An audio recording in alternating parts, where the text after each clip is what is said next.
ஒரு நீதிமன்ற உத்தரவு பற்றி அந்த ஒரு கருத்துரை சொல்ல விரும்பவில்லை. அவங்க எது வேணாலும் சொல்லட்டுங்க. பட் என்னுடைய தரப்பை பொறுத்த வரைக்கும் ஒரு நீதிமன்ற உத்தரவு பற்றிய அந்த ஒரு கருத்துரை நான் சொல்ல விரும்பவில்லை. நீதிமன்றம் அதோட கடமை செய்துள்ளது, அவ்வளவுதான்.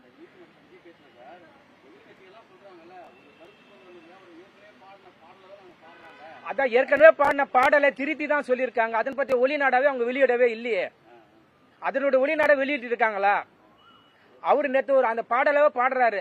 கள்ளத்தனம் கொண்ட கிராதகன், கள்ளத்தனம் கொண்ட சண்டாளன், கள்ளத்தனம் கொண்ட துரோகி அப்படின்னு ஒரு பாடல் எங்கேயுமே கிடையாது. டாக்டர் கலைஞர் அவர்களை புகழ்ந்து பாடிய பாட ஒளிநாடால் தான் உள்ளதே தவிர அவர் கூடிய ஒளிநாடால் அவர் வெளியிடவும் இல்லை. அந்த மாதிரி ஒரு பாடலும் கிடையாது. அவர் கூறிய ஒளிநாடா கிடையாது. எதுவும் அவதூறு வழக்கம் வன்கொடுமை பிரிவும் அவரை கைது செய்யணும்னு சொல்லியிருக்கிறோம். குண்டர் தடுப்பு சட்டத்தில் அவரை கைது பண்ணணும்னு சொல்லியிருக்கிறோம். இது மாதிரி தொடர்ந்து அவர் அவதூறா பேசி இழிவுபடுத்தி பேசிட்டு இருக்காரு.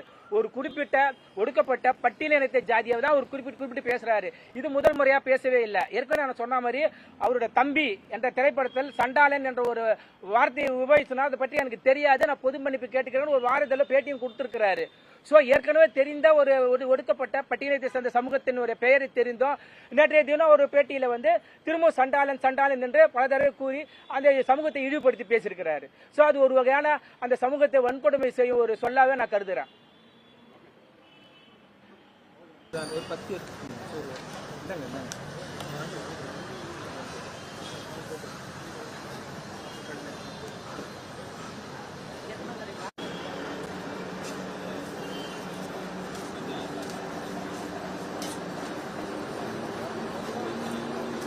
வண்டி